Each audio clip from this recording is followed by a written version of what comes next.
निर्मुक्तशस्त्रप्रत्यस्त्रवर्षिणी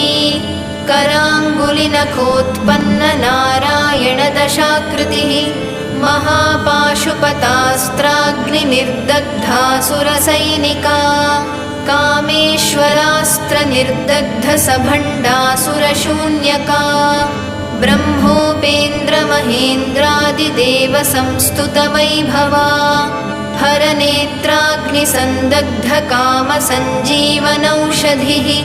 श्रीमद्वाग्भवकूटैकस्वरूपमुखपङ्कजा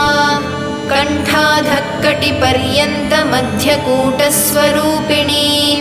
शक्तिकूटैकतापन्नकट्यधोभागधारिणी मूलमन्त्रात्मिका मूलकूटत्रयकलेवरा कुलामृतैकरसिका कुलसङ्के